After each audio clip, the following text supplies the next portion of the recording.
Hi, my name's Matos, but I go by Tito.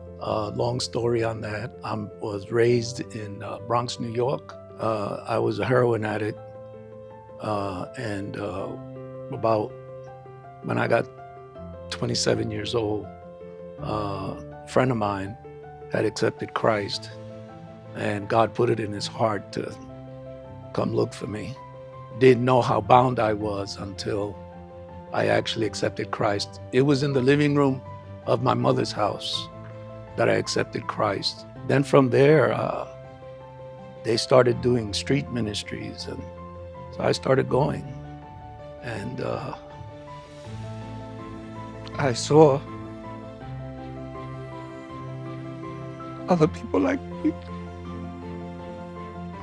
and I thought, man, somebody got to tell them, because somebody told me. The simplicity of that turned my whole life around. Well, freedom for me at that point, it wasn't free from drugs. It was actually the freedom that the gospel brings. You know, the truth of the Easter message, that the resurrection is real. It was playing basketball one day where I got overheated and I got red in the face and I had to sit and I was gasping for air. And people that were around me were afraid, something was wrong, so they wanted to take me to the hospital. So I went to the hospital. They took all kinds of tests and they came back and told me, you got COPD. I didn't know what that was. So I had to make an adjustment because my choice was give up, because it takes a lot of work just to do normal things. And I didn't know how to do that. So I had to get education.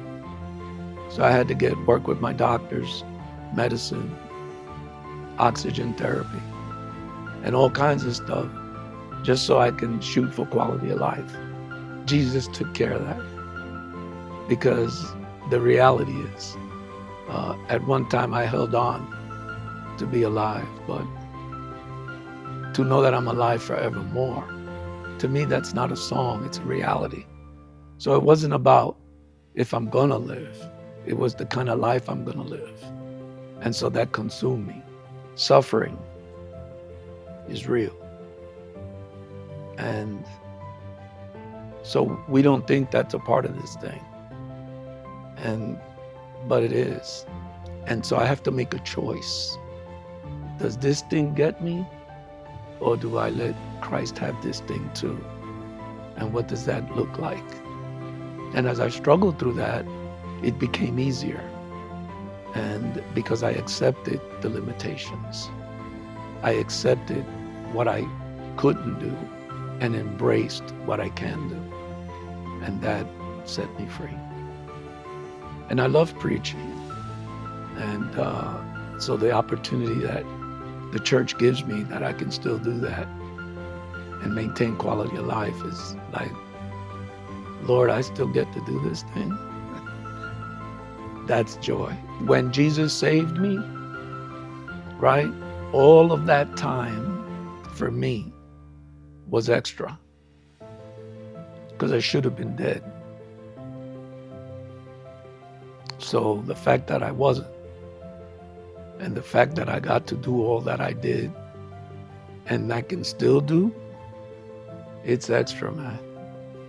So to me, that I could still extend extra, suck that till it's gone.